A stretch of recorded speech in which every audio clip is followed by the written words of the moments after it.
Okay. Hey everybody, my name is Tyler Akers. I am the art editor at GAYLETTER, and I'd like to welcome you in connection with our and company's current exhibition that they have on right now, Objects USA 2020. We're hosting together this little artist talk. I probably won't be speaking a lot throughout this because we have about 45 minutes and we have 3 artists here, very interesting artists. So we'll kind of just kind of speed right through.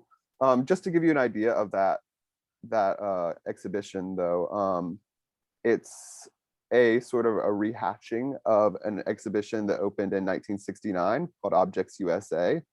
And it celebrates sort of like the diversity and practices and backgrounds that make up the American handmade arts. Okay. So today we have Jovencio de la Paz, who is a artist, a fibers artist who works between digital and hand weaving. Right now is in Cleveland, Ohio, at a residency. We could chat with him a little bit about that. We also have Liz Collins, who is also a fibers artist, draws from materials, processes, techniques, from like traditional textile media, enjoys a range of materials, incorporates like sort of vivid palettes and a very particular type of patterning that is sort of signature. She's in Brooklyn right now. We also have Thomas Barger, who is also from Brooklyn, and now we're now based here. And he is a designer, makes sort of a cross between art, sculpture, and design, sort of a fuse between places and contrasting cultures, and that seems to be sort of the thread, no pun intended, that sort of runs through everybody here. Somebody had to say it, is that there is sort of a connection to the fiber arts. So I guess what we'll do is we'll kind of go through each artist and let you sort of present your work a little bit, talk about your practice. If you want to give us a little idea of like maybe how things have changed currently, because I know that's sort of unavoidable to talk about when you're talking about your practice. But yeah, we'll go through each person. So let's start with Jovencio. Welcome, Jovencio. Oh, my alarm went off. Hi, everyone. It's so great to be here. As Tyler said, I'm speaking to you from Cleveland, Ohio, at the Praxis Fiber Workshop Digital Weaving Lab residency. As Tyler mentioned, I'm a weaver and textile artist. I work at the intersection of traditional hand weaving, computer programming, and also, I guess, the history of abstraction. In painterly abstraction and geometric abstraction. What I do is I write programs and drawing tools that self-generate pattern, and then those patterns are enacted at what's called a TC2 or thread controller to jacquard loom. It's behind me. I don't know if you can see it. I can't see myself, so I don't know which direction I should move. But those patterns are manipulated through a variety of weft yarn manipulations at the digital loom. So I'm still interacting very directly with the pattern and with the technology. I mean, it's not a passive process. In many situations, I look at the history of computer programming to find sort of historic pieces of software to adapt for the loom. So what you're looking at are images from a show I just had in Portland, Oregon at my gallery there, holding contemporary, where I adapted a piece of software that was written in the 1950s that was used to model the Darwin's theory of evolution in single-celled organisms. So I've adapted that software here to produce weave structures. So the pattern here is all developed by the software. And then I choose the colors and the textures at the loom. I have also had a chance to work in print media recently. at a fantastic residency in Pendleton, Oregon called Crow Shadow Residency. So on the right here, you can see some of those digital patterns enacted as lithographs as opposed to as weavings. So I'm always sort of thinking about origin of pattern and how to manipulate pattern. But in general, the work comes out as weaving. The prints are kind of a little sidebar to my work. I'm also a teacher. I teach at the University of Oregon, where I am the head of the fibers program. And we have a very unique situation in the U of O where we have both the digital jacquard loom, but also an 18th century punch card jacquard loom. And so that punch card jacquard loom really is interesting historically as sort of precursor to modern computers. So as you know, the first computers made by IBM were run by punch cards, which is really just an evolution from the punch card jacquard loom. So these are the sort of histories I think about. And Tyler had asked us to talk a little bit about maybe how our practices have changed during the pandemic. And in some ways, my practice has remained largely the same. I spend most of my time on the computer, and then it's only in sort of heightened modes of production that I get to the studio and weave. So thank you for having me today. Thank you, Jovencio. That was wonderful. Yeah, it's such interesting work, and great photos we've got here too. Liz, you're up. Let's talk. We just would like to speak a little bit with Liz about her work, and the same thing. If your work has changed or if it's the same. Liz Collins. Hello. Hi, everybody. Thanks for coming. I am going to share my screen to show you these images. Let's see. Okay. Play. Oh, how do I get in there? Sorry. Play. There. Hi. Right. So I'm Liz. This is the piece that is in the Object USA show, which you can see. I think it's up until mid-September. So you've got some time to go and check it out, those of you who haven't seen it. And this piece is called Frozen, and it's a jacquard woven textile that I made with a mill in Italy. And this is typical of something I do with my work, where I work with industrial textile mills that usually make fabrics for interiors and fashion. And I ask them to do unusual things. They don't usually work with artists. So it's a fun kind of collaboration that I embark on with these mills, where I ask them if they're willing to do, favors basically for me, because I'm kind of an industry insider because of my design background.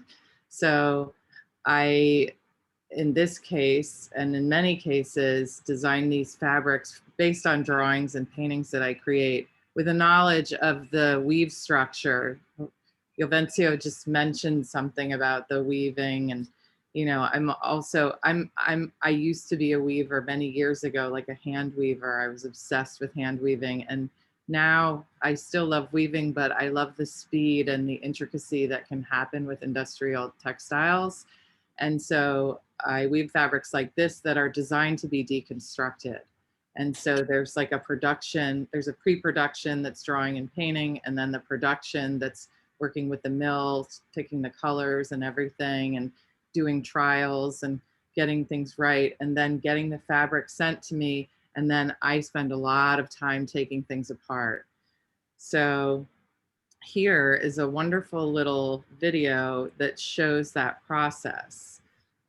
We talked about laying bare some process in this event. So because this show is so much about hand making. So although I'm very connected to machine making and very kind of in love with it. I love speed, and I love the giant machines and the landscape of kind of factories. I love all of that. I also really love hands-on making, and I've been a maker my entire life. I've been working in all different media. I mean, I consider myself now a multimedia artist who specializes, as Tyler mentioned, in fibers and textile media. But I tend to work quite collaboratively in my bigger projects and projects where I'm producing something outside of my studio. I also make large scale installations, which I'll show you next after this video. You can kind of see what's happening here where I'm cutting away yarn so that it reveals this kind of intricate pattern underneath, and layers of material. So I create objects like this that can hang in people's homes and galleries and spaces in whatever capacity people see fit. But I also make installations where I create kind of containers for objects like this and others. So here's a detail of that where you can see really close up, like the kind of intricacy of that material and the layers and things that have been cut away. So you can actually see through this fabric in parts. And if you go to the object show, you can really kind of get a close look. So this is an installation project that I did 3 years ago. And I pulled this up because GAYLETTER actually covered this installation. It was at the Bureau of General Services Queer Division, which is the bookstore in the center in the West Village. And I just want to read this little quote just to describe it. Cast of Characters features a remarkable group of artists showing special works in a site-specific context. Show opens during Pride Month and will be a grounding and celebratory site. See a broad representation of LGBTQ creativity and life today in a context that queers a design originated in traditional and formal domestics. So that's part of, just to make a concession to what we're here to talk about, queerness. I do a fair amount of that with a kind of intuitive process, like queering things that are conventional or traditional. So here you see this room that was, prior to that, this empty kind of sparse room with folding chairs and books on boxes. And I transformed it into kind of this Victorian era reading room, lounge, crazy space. And I designed the wallpaper and the rug, some of the furniture. So, and then curated a show of 100 queer artists who either work in portraiture or contributed a work that was a portrait of some sort. And just to talk, we were asked to cite, inspirations. To me, community is a huge inspiration. So I wanted to show like one of my installations full of people. And this was one of the openings. And, these spaces that I create really come alive when people are in them. And I love making beautiful rooms. I'm not an interior designer, though. I create these spaces that are art spaces that also have an aspect of kind of social convergence and also escapism and comfort and seduction. Another process shot, I'll just move into my last little bit of project. Again, some deconstruction. I have to look at things in my studio and like I put a lot of things on the floor to see them because I work in big pattern. So this is an installation that was at the Lean Rosé store last fall. And then the pieces that I generated for that. And these paintings, I made 7 of them. They're called shapeshifters. And I used an upholstery fabric that I designed and put those on canvases, painted, added yarn. Anyway, moving on to the last image, that's what I'm sitting in front of right now. So I'm really interested in this kind of intersection of art and design and the hybridity that can happen. And the projects I do really kind of feed each other and kind of, there's like an echo chamber in both worlds that's like endlessly rich and exciting. Thank you. Thanks, Liz. That was great. Yeah, sorry, go ahead. Sorry, I was just going to say I'm going to stop the share. Wonderful. Yeah, thank you for sharing. fascinating work. I think that we will have a lot of sort of connections between you and Jovencio that maybe we can like follow up with after we talk about Thomas's work a little bit. So Thomas Barger, I gave a little bit of a introduction before, but Thomas, if you would like to introduce yourself and talk about your work a little bit. Hi, yeah, my name's Thomas. I'm an artist here in New York. I work in Brooklyn. I've been in this studio space for 4 years now, and the work has changed a lot in the past 4 or 5 years, and excited to show you guys some of the things that I've made and have been working on. But yeah, I started out in architecture, working for architects, and always felt like I was missing this connection between making something and the physical object. So making this work has been really rewarding in that way, where everything is made by hand. I don't really utilize that technical aspect of designing like away from the physical object. So these are some of the things that I've worked on and how they've progressed. This is a gingham bench that is in the Objects USA show. And that's me on the left with a chair that I made early on. My friend Mateen took a picture of that.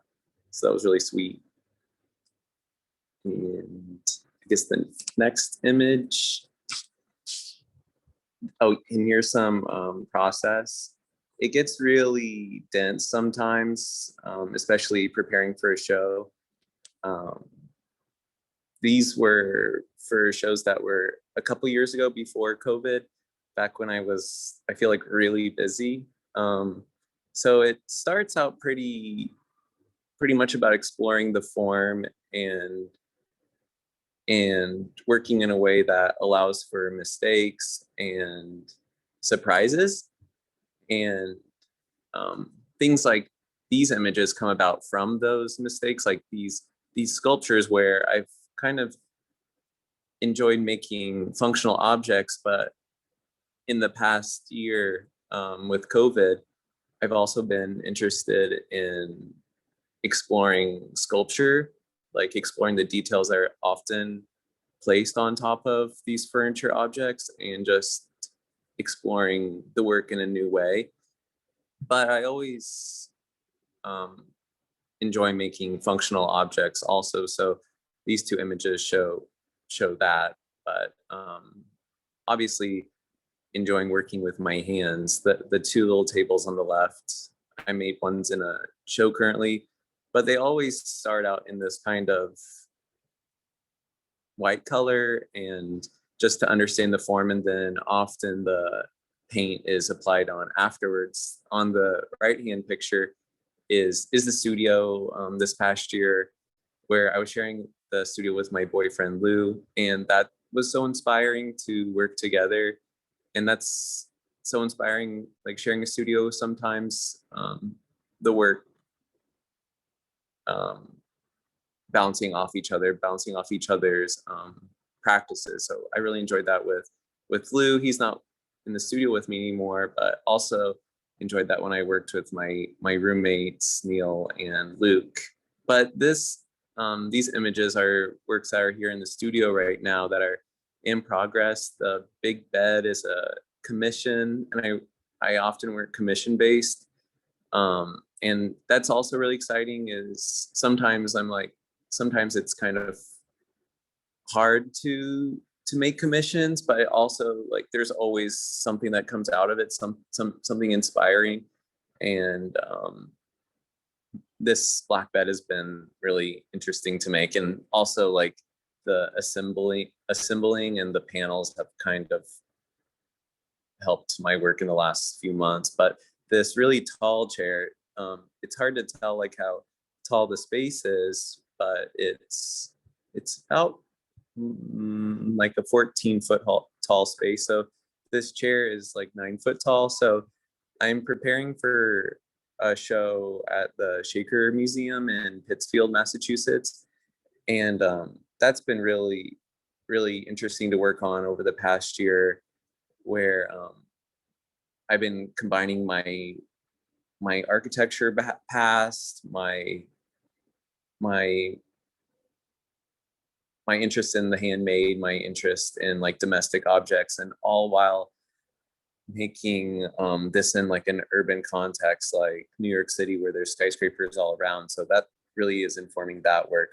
I'm looking at that work right now. I'll have to show it to you guys. That's in progress. But this is something that has come about in the last year. That's been an interesting thing with COVID is I spent a lot more time drawing and looking inward and kind of pausing and also scaling down. Some of the work got smaller, which has been really interesting and helpful to make things quicker. But also I've been making more sculpture, and I feel like that takes a lot more time for me, and like it's new and a lot of space to explore. But this is a piece that's in a two-person show in Montreal right now with Claire Milbrath at Project Panji. So this one was a really interesting evolution, but I'm excited to work in the future in casting or carving stone. So everything is mostly this paper material built on top of a wooden structure, or yeah, that's what it's made of. So I'm looking forward to expanding. And these are some of the works that are in the show right now. This kind of constant, this chair on the left, that is how I kind of started, was working with chairs. And I've gradually explored other ways of making and other objects. And the one on the right, that's kind of the most recent evolution, is taking all that information that is sometimes found in the chair and just kind of reassembling it or assembling scraps and kind of creating a new narrative. So this has been an exciting year to kind of change the conversation around my work, where it's not just about a functional object or a design context, but broadening that. And, this is a new evolution also in the past year, is kind of refining the things that I've made and making them really smooth, sanding, and opening it up for more possibilities, like this gingham painting on top, where I'm really excited about that future, where it can go other places, like painting on top and making it really, really smooth.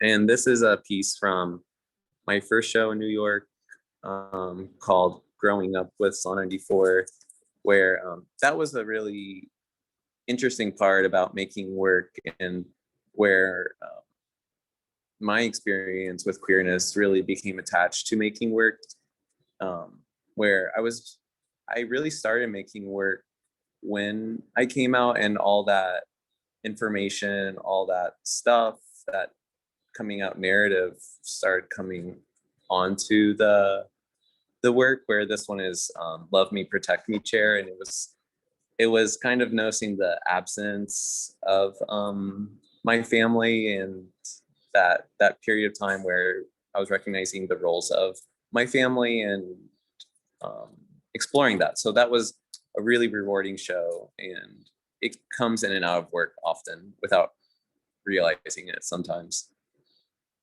This one was also from that show, where I'm trying to remember the name of this one.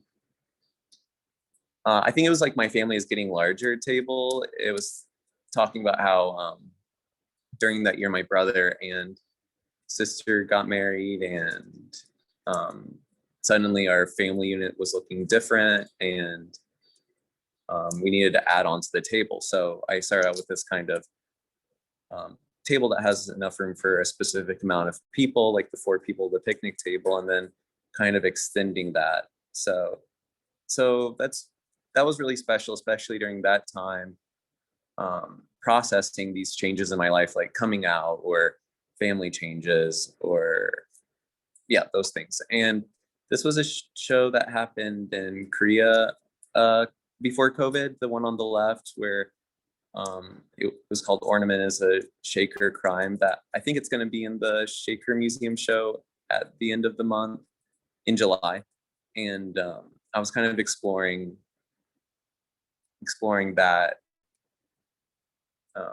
design history that I remember learning about, like Ornament is Crime by like Adolf Loos, and like that's been an interesting thing to kind of explore in making work where trained in this like modernist way of working in architecture and kind of just ignoring it but still knowing about it. And the ones on the right are kind of constants for me, where I really enjoy making chairs and functional objects. But these three, I was inspired by the pulpit chairs I found in church sanctuaries. So I often make these in groupings of 2 or 3 because that was usually how I saw them displayed in churches. So I've made a few versions of these that have kept on coming around, and I think the height on those comes from living in New York City. Also, just the height of the work. Sometimes I think it comes from this subconscious inspiration of living and working New York. So there's a tall one that was shown earlier that is going to be in the Shaker show, where it is inspired by that, the pulpit chairs. This was one of the earliest pieces I made where I was just really excited about working with my hands and exploring the possibilities with this material. And it was it's called an underwear armoire, where it was kind of this armoire where it just holds little things like underwear and like socks. It was sweet. It was a gift to my boyfriend at the time.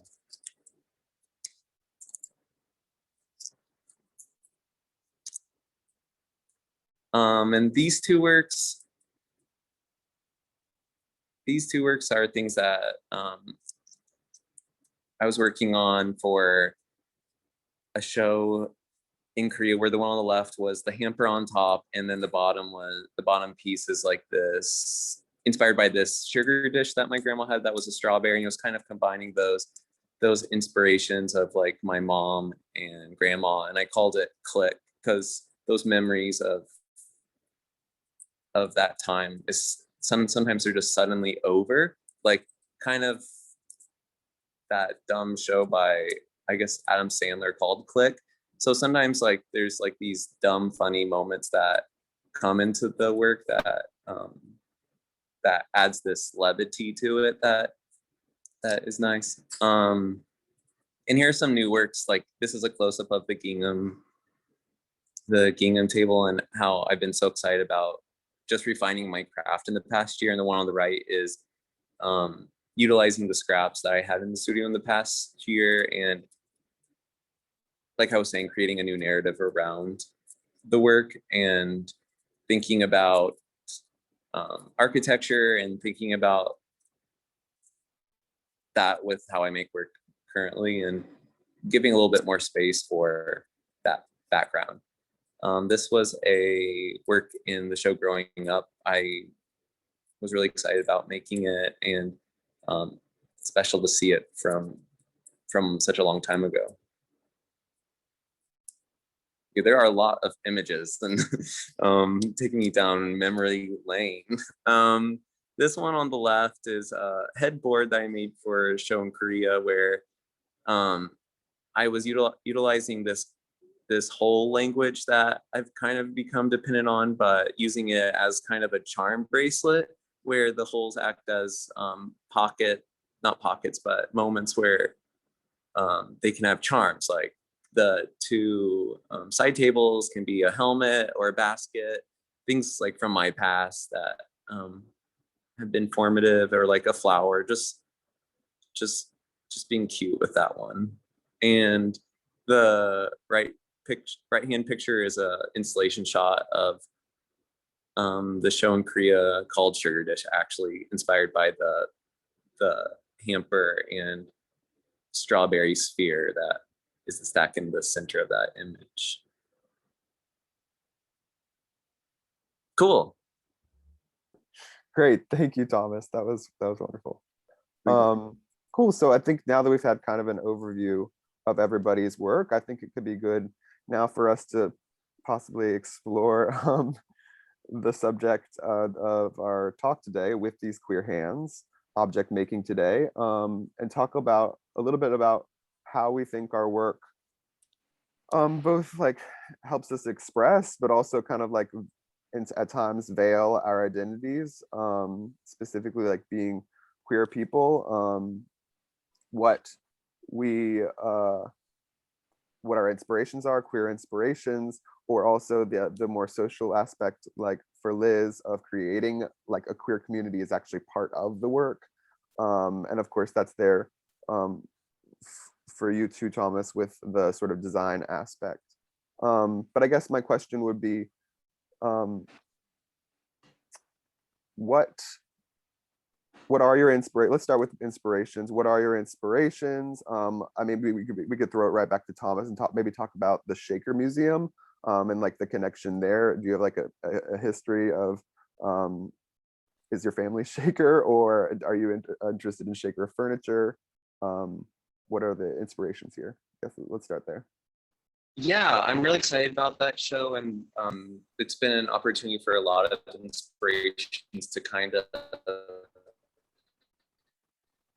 come together. He's sort of breaking up on me. Is he breaking up on anyone else? Right now, where Yes, it's okay. kind of an inspiration of religion, architecture, like design / architecture, and sorry. So it's an inspiration of design, architecture, religion, and sexuality. I don't know if that came across that time. You guys hear me? Yeah, you're still Hello? breaking up quite a Hey Thomas, you're still breaking up quite a bit, but that's okay. We can segue, maybe your signal will come back a little bit. Yeah, Liz, did you want to talk maybe a little bit about the social aspect of your work? Sure. I mean, I'm inspired by so much, including just being alive, you know, Sure. like the major life force and energy and relationships. So relationships, you know, manifest in my work, like relationships between two people or two objects. Sometimes I make things that are conjoined and kind of codependent or interdependent. And so I guess, you know, as a way to connect with people and as a way to kind of create space where people can connect, like with my objects, with each other, with kind of I think a kind of otherworldly space. Like I'm interested in that idea of an otherworldly space, or like being transported somewhere, yet also being very grounded somewhere. So therein like lies some of the familiar, like the classic references or the concessions to tradition. I like those things to commingle, like tradition and kind of classic elements mixed with kind of everything turned upside down. And so then I guess, I mean, for years I did fashion, and I was really interested in connecting with people through the intimacy of cloth on the body. You know, I made these really special clothes that people felt really transformed in. And then slowly I drifted away from that into working in architectural space, built space, outdoor space. And so now I like to think of space like a body, you know, and that's not a new idea, but for me it really resonates as far as like this idea of a container. Sometimes it's a cave, sometimes it's a surrealist domestic space. You know, sometimes when I go into people's homes, I'm very inspired by just the way that we live with art and design, like everybody's crazy tastes. And so I like to kind of look at that, you know, and then kind of regurgitate those experiences into like built space that people can gather in, and tell secrets, take in art, you know, hang out, come and go. Yeah, I think it's something that I don't do all the time. I make these ambitious projects and then sometimes need a break. Like I've been on kind of a hiatus from making the big installation spaces for a while, and I'm going to do one next year in England after taking like a 3-year break. Well, I guess it wasn't 3 year, 2 year. Yeah. Great. Yeah. Yeah, I mean, I think that's sort of, like I said, the thread that runs through is that there's sort of like a traditional and also a contemporary sort of spin on things in all of the work. And it seems like all of you two are kind of creating queer spaces, like in the way that like all objects and art is social in a sense. If you're able to sort of queer a space literally, it's reshaping it with your own physical hands and sort of making it your own, which is like, you know, that's what queer identity is an identity that you've made for yourself. Jovencio, I wanted to talk to you a little bit about that through line of the Jacquard loom, all the way like leading up through and like being sort of like the binary code that that connects to contemporary technology and the screens that we're all looking at right now. I think that's sort of fascinating. Is there, have you always had sort of that deep rooted connection to like the fiber arts? No. Sorry, I was muted. But before I answer that, maybe I can work my way there. I want to respond to Thomas and Liz have said, which is so beautiful to me. You know, I love this this sort of inwards looking in Thomas's work, and then this sort of community outwards looking in Liz's work. That, you know, I think so many of us come to queerness alone at first. So it is a very solitary experience. And you know, you always think you're the only one in your neighborhood or whatever, but then the rest of your life is sort of reaching out to find family, queer family, to find community. And I see that so beautifully framed in Thomas and Liz's work. And you know, I you know, for me, like I believe Thomas also, I grew up in a really rural, when I was an immigrant to like rural Oregon, and I was like queer person of color. I was very, very conspicuous, and I was terrified a lot of the time of that kind of just like the being a target of a lot of anger and violence. And so like I really turned inwards, but my inwards looking was like into like science fiction and fantasy and like computer games. I spent a lot of time on the computer because like I needed to invent another world for myself because I didn't know how to be in this world that was in front of me. So that computer actually, you know, I was also like, I'm like the generation of digital natives, and so the internet and this sort of digital technology like saved my life, and that was where I found community, where I found other folks that were experiencing things that I was experiencing. And you know, I think I always have that sort of in the back of my mind, sort of like those kinds of invented worlds. I love this idea of being transported to another world, as Liz was saying. And you know, for me, when I was in art school, like I really wanted to be a painter. Like I was really, when I was like, I'm a painter, that's what I am. But I really didn't find a platform for those stories in painting, and it was in textile, which is so often related to like you know, women's work, the work of people of color, marginalized identities, that I found like a platform to talk about the things I wanted to talk about.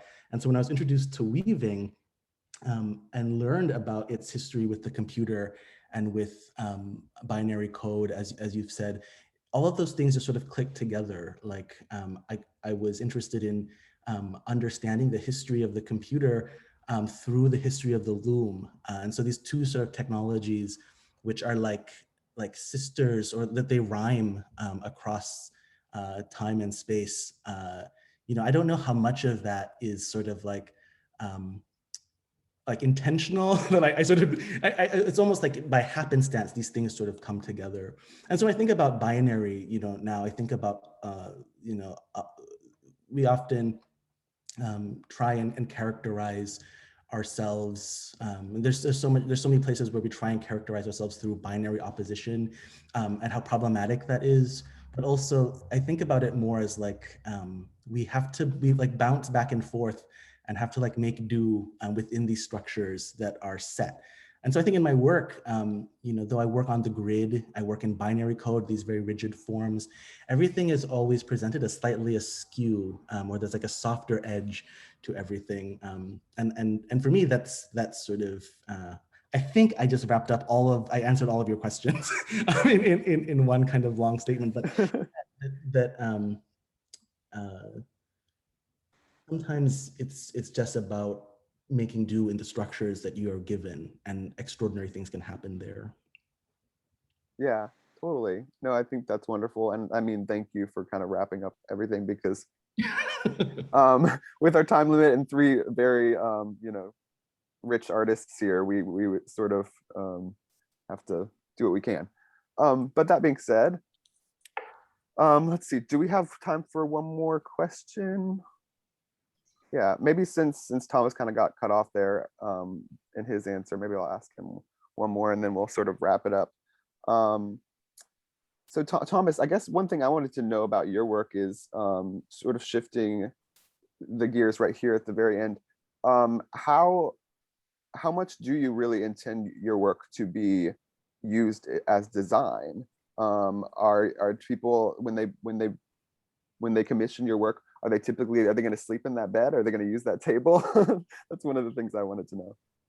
Yeah, I think mostly they kind of have a life of being looked at, not necessarily used. I think they're not the most comfortable, not the most functional objects, but they are useful. But we just had a dinner last night and there was a lot of people over and had to use one of the chairs that usually we just look at. And it was not the most comfortable chair at the table. But I think that's an interesting thing about being queer and also making work and making a mashup of work, is like not being so didactic about it, not being so binary about the inspirations or where it will go. And I think that's been really exciting about exploring like that tension between functional and non-functional. And I think I enjoy that tension a little bit and exploring that. Yeah, that's totally evident. Yeah, thank you. Yeah, and I agree. I mean, it's so easy to be reductive about inspirations and the experience of our work or who our audience might be or any of that. But thank you. Yes, then thank you all for queering your spaces in turn. And thanks for being here today. Thank you, Jovencio. Thank you, Thomas. Thank you, Liz. And thank you, R & Company, for sort of putting this all together. Thank you to Vidun Group. Thank you to GAYLETTER. We appreciate everyone being here today, and hope to see you all again soon. Thanks, Tyler. Thanks, GAYLETTER. Happy Pride. Happy Pride. Another one down. Right. Not yet. Thanks, Tyler. It was nice talking to you guys and exploring these questions. Really fun. Yeah, and I see your note here too, Jovencio, in the comments here. Yeah, would love to spend all day talking to you all because there's so much there. But another time, perhaps. Less public, perhaps, but nonetheless, thank you. Yeah, thank you for sharing your work. All right, I'm gonna let them go ahead and take over, and we'll go ahead and end the session here. Thanks. Bye, everyone. Bye, everybody.